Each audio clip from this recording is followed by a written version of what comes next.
NEET exam எழுதி fail ஆன 6வதுலேருந்து 12வது வரைக்கும் கவர்மெண்ட் ஸ்கூல்ல படிச்ச ஒரு கிராமப்புற மாணவியா நீட் எக்ஸாம் வேணுமா வேண்டாமாங்கிறத பத்தி இந்த வீடியோல சொல்ல போறேன். ஃபாலோ பண்ணிட்டு ஃபுல்லா பாருங்க. நீட் எக்ஸாம் இங்க வேணுமா வேணாமா டிசைட் பண்றதுக்கு முன்னாடி அதனுடைய பாசிட்டிவ் அண்ட் நெகட்டிவ் சைட் கண்டிப்பா நம்ம தெரிஞ்சுக்கணும். நீட் எக்ஸாம் கொண்டு வரதுக்கு முன்னாடி பெரிய பெரிய இன்ஸ்டியூட்லாம் செப்பரேட்டான என்ட்ரன்ஸ் எக்ஸாம் கண்டக்ட் பண்ணிட்டு தான் இருந்தாங்க. எய்ம்ஸ், ஜிப்மர் அப்படிங்கிற மாதிரி எல்லாம். அதுக்கப்புறம் எல்லாருக்குமே காமனான ஒரு எக்ஸாம் கொண்டு வரணும்னு சொல்லி தான் நீட் அப்படின்ற ஒரு எக்ஸாம் கவர்மெண்ட் இன்ட்ரோடியூஸ் பண்றாங்க.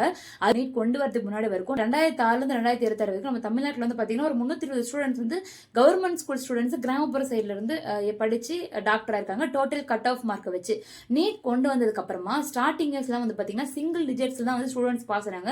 ஏன்னா கவர்மெண்ட் ஸ்கூல் ஸ்டூடெண்ட்ஸ்க்கு அவ்வளோ டஃபா இருந்தது. அதுக்கப்புறம் தமிழ்நாடு கவர்மெண்ட் என்ன பண்ணாங்க அப்படின்னா 7.5% ரிசர்வேஷன் கொண்டு வந்தாங்க. அது கொண்டு வந்ததுக்கு அப்புறம் டோட்டல் ஸ்டூடெண்ட்ஸ்ல இருந்து கவர்மெண்ட் ஸ்கூல் ஸ்டூடெண்ட்ஸ் வந்து எக்ஸாம்ல எழுதி பாஸ் ஆக ஆரம்பிச்சாங்க.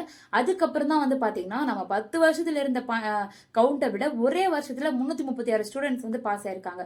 தென் வளர வளர 400 ஸ்டூடெண்ட்ஸ், 600 ஸ்டூடெண்ட்ஸ், 650க்கும் மேற்பட்ட ஸ்டூடெண்ட்ஸ் இப்ப கரண்ட்லி வந்து பாஸ் ஆயிட்டு வராங்க. நீட் எக்ஸாமுடைய மெயின் ப்ராப்ளமே ஈக்குவாலிட்டி அப்படிங்கிறது கிடையாது. ஒவ்வொரு ஸ்டேட்ல வேற சிலபஸ். சிபிஎஸ்சி ஸ்டூடெண்ட்ஸ் தான் அதிகமா நீட்ல பாஸ் பண்ண முடியுது. ஒவ்வொரு ஸ்டேட்டுக்கும் ஒவ்வொரு சிலபஸ் இல்லாம எல்லாத்துக்குமே காமன் சிலபஸ் கொடுங்க.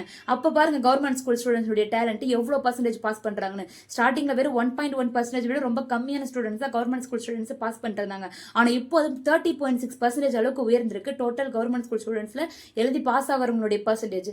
ரெண்டாவது முக்கியமான விஷயம் என்னன்னா சோஷியல் பிரஷர். படிக்கிற பசங்களை வந்து ஃப்ரீயா மோட்டிவேட் பண்ணி தான் எனக்கு விடணுமே தவிர அந்த பையன் பாஸ் ஆயிட்டான் ஒரு வருஷத்துல நீ இன்னும் பாஸ் ஆகலாம், 2 வருஷமா படிக்கிற இன்னும் நீ பாஸ் ஆகலன்னு மாணவர்களை வந்து இன்னும் டிப்ரெஷனுக்கு தான் நம்ம தள்ளுறோம். தயவு செஞ்சு நீங்க ஒருத்தர் மோட்டிவேட் பண்ணலன்னா கூட பரவாயில்ல, ஆனா டிமோட்டிவேட் பண்ணி அவங்களை டிப்ரெஷனுக்கு தள்ளாதீங்க. தேர்ட் பிக்கஸ்ட் ப்ராப்ளம் வந்து பாத்தீங்கன்னா இன்ஸ்டியூட்ஸ்னுடைய ஆதிக்கம். நீட் எக்ஸாம் கொண்டு வந்தாங்களோ இல்லையோ, ஆனா ஜேஇ, நீட் இந்த மாதிரி எக்ஸாம்ஸ்க்கெல்லாம் இன்ஸ்டியூட்னுடைய ஆதிக்கம் ரொம்பவே அதிகமாயிருச்சு. கல்வியை வியாபாரமாக்க ஆரம்பிச்சிட்டாங்க. இப்போ ஒரு கவர்மெண்ட் ஸ்கூல் ஸ்டூடெண்டா ஒரு கிராமப்புற மாணவர்களா லட்சக்கணக்கில் கோடிக்கணக்கில் பணம் கட்டி நீட்டுக்கு பெர்ஃபார்ம் பண்ண முடியுமா, படிக்க முடியுமானா கண்டிப்பா கிடையாது. இங்க நீட் அப்படின்றனால பல மாணவர்கள் டாக்டர் ஆனாலும் இருக்காங்க. அதே நீட் எக்ஸாம்னால பல பேர் தற்கொலைக்கு உள்ளாக்கப்பட்டவங்களும் இருக்காங்க.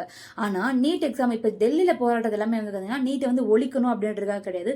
ஃபேரான நீட்டா இருக்கணும். நீங்க வந்து முறைகேடுகள்லாம் பண்ணாம நீட் எக்ஸாம் வந்து காமனா வைங்க அப்படின்றது தான் அவங்களுடைய கோரிக்கையா இருக்கு. ஸோ ஃபைனலி நீட் அப்படிங்கிறது வந்து எடுத்தோடனே நம்ம வந்து நீட் அப்படின்னு ஒரு காமனாக பார்த்தோம் அப்படின்னா அது வந்து அதில் அவ்வளோ ஃப்ளாஸ் இருக்குது, அவ்வளோ நெகட்டிவ் இருக்குது. ஆனால் இப்போ காம்படிஷன் அப்படிங்கிறது ரொம்பவே அதிகமாயிருச்சு. ஸ்டார்டிங்லாம் ரொம்ப கம்மியாக பார்ட்டிசிபேட் பண்ணுறாங்க. இப்போ 11 லட்சம், 12 லட்சம், 20 லட்சம் பேர் வரைக்கும் எக்ஸாம் எழுதிட்டு இருக்காங்க ஒரு வருஷமும். அப்படி இருக்கும்போது கவர்மெண்ட் ஸ்கூல் ஸ்டூடெண்ட்ஸ்க்குமே கட் ஆஃப் வந்து நீட்டில் அதிகமாக தேவைப்படுது. ஸோ இப்போ இன்னொரு ப்ரெஷர் அப்படிங்கிறது அதிகமாக தான் ஆகுது. ஸோ அப்படியும் இது எல்லாத்தையும் தாண்டி நீட் எக்ஸாம் வைக்கிறீங்க அப்படின்னா கொஞ்சம் ஃபேராக வைங்க. இதில் எந்த ஒரு ஸ்கேம்ஸுமே வச்சு ஸ்டூடெண்ட்ஸுடைய வாழ்க்கையை விளையாடாதீங்கன்ற சொல்லிட்டு மேலும் இந்த மாதிரி உண்மை சம்பவங்கள் தெரிஞ்சுக்க தீப்தி எக்ஸ்ப்ளோரர் சப்ஸ்கிரைப் பண்ணி ஃபாலோ பண்ணுங்க. தேங்க்யூ.